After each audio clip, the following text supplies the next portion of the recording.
राहुल गांधी की गिरफ्तारी की तैयारी में ईडी। राहुल ने ईडी से कहा, गड़बड़ी के लिए मोतीलाल वोरा जिम्मेदार। ईडी के सवालों में उलझ गए हैं राहुल गांधी।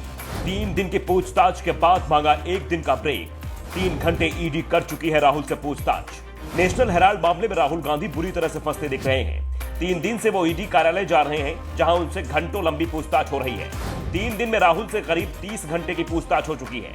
गुरुवार को भी ईडी उन्हें समन करने की तैयारी में थी, लेकिन राहुल गांधी ने 1 दिन का समय मांग लिया, जिसके बाद ईडी ने उन्हें शुक्रवार को बुला लिया।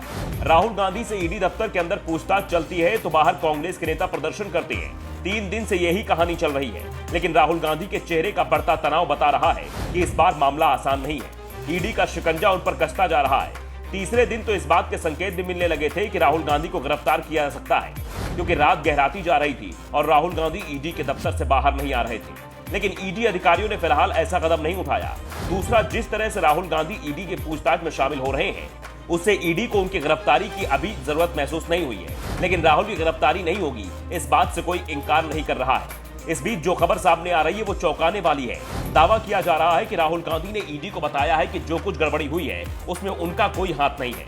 सारा किया धरा कांग्रेस के पूर्व कोषाध्यक्ष मोतीलाल वोरा का है। वो ही ये सारा कामकाज देखा करते थे। दरअसल ईडी की राहुल से 3 दिन से जो पूछताछ चल रही है वो एजीएल की संपत्ति को संभालने वाली कंपनी यंग इंडियन के बारे में है। इस कंपनी के 76% शेयर सोनिया गांधी और राहुल गांधी के पास है, जबकि मोतीलाल वोरा और ऑस्कर फर्नांडिस के पास बचे हुए 12% शेयर हैं। ये दोनों अब इस दुनिया में नहीं है। ऐसे में अब राहुल गांधी ने मोतीलाल वोरा का नाम लेकर ईडी की परेशानी बढ़ा दी है, क्योंकि वोरा से अब ईडी पूछताछ नहीं कर सकती। दरअसल एजीएल और यंग इंडिया दोनों के निदेशकों का समूह समान था और इसके निदेशक कांग्रेस के बड़े नेताओं में शामिल थे। भारी कर्ज में डूबी एजीएल को वित्तीय मदद पहुंचाने के लिए यंग इंडिया की स्थापना की गई थी। यंग इंडिया की शुरुआत मात्र 5 लाख की पूंजी से शुरू हुई थी। एजीएल को संभालने के लिए उसे 90 करोड़ रुपए की जरूरत थी। ऐसे में कांग्रेस पार्टी ने यंग इंडिया को 90 करोड़ रुपए का कर्ज दिया। लेकिन परेशानी ये थी कि जिस समय कांग्रेस ने यंग इंडिया को कर्ज दिया, उस समय यंग इंडिया के पास फंड नहीं था। इसलिए कोलकाता की एक shell company Dotex merchandise private limited से 1 करोड़ रुपए का लोन लेने का दावा कांग्रेस नेताओं की ओर से किया गया। बाद में कांग्रेस ने यंग इंडिया को दिया 90 करोड़ रुपए के लोन भी माफ कर दिया। उसकी आज कीमत 2 करोड़ रुपए के करीब बताई जा रही है। यानी गांधी परिवार के पास बिना कोई अतिरिक्त पैसा खर्च किए करोड़ों की संपत्ति आ गई।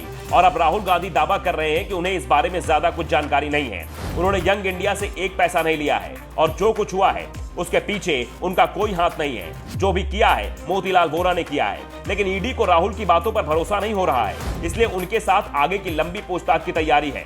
राहुल पर कसते शिकंजे को देखकर कांग्रेस की भी बेचैनी बढ़ती जा रही है।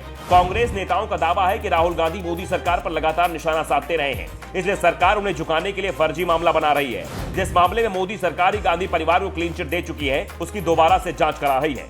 Bureau report, the such India.